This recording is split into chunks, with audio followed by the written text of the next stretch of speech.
Hi everyone, welcome to Cookies and Chat. I'm Lisa, Hi, I'm Marcy, everybody. and today we're going to talk a little bit about summer activities that you can do with the kids and the grandkids, the whole family, etc. So I'd like to start with, Sure. what are some of the activities that you have done with your kids in the past?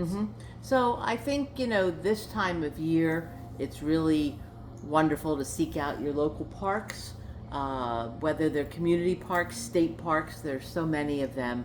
And many of them have pools or they have sprinklers, certainly playgrounds, even places where you can rent boats or the paddle boats if you have little ones.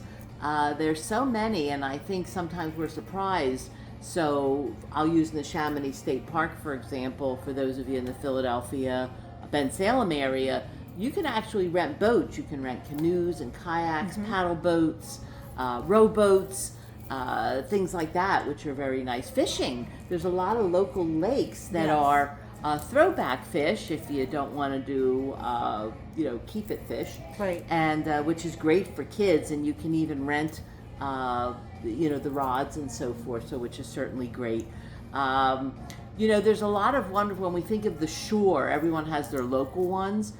There's so many smaller beaches that are clean, family friendly, so to speak, where you don't get lost in the crowds, and some local lakes. So for the outdoor stuff, especially because it doesn't cost you anything, and if you look for some of those parks that have barbecues, I'd say either bring some sandwiches or maybe some burgers and dogs and put them on the barbecue, and the kids could have s'mores and all that. A lot of fun.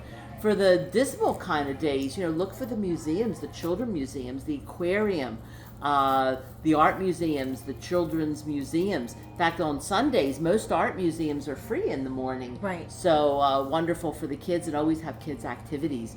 Indoors, have arts and crafts ready. Maybe even some cooking. We'll be doing some of that in the future. Just to do something for doing something together, create, do painting. Crayons, things like that. The Crayola Factory, by the way, and there's a lot of pick your own fruits and vegetable farms out there that are great for the kids this time of year. Oh yes, like Linvilla Orchards is closer Yes, to me. yes. And that is a great activity. It's a little pricey because you're picking your own produce, which you think would be cheaper, but it's not. Well, you get what you pay for, Right. and better for the fresh, especially with all the stuff going on today. But those are some small recommendations. We'd love to hear from you, what you do with your kids. All right. All right. Thank you. All right. See you next time, Bye, everybody. everybody.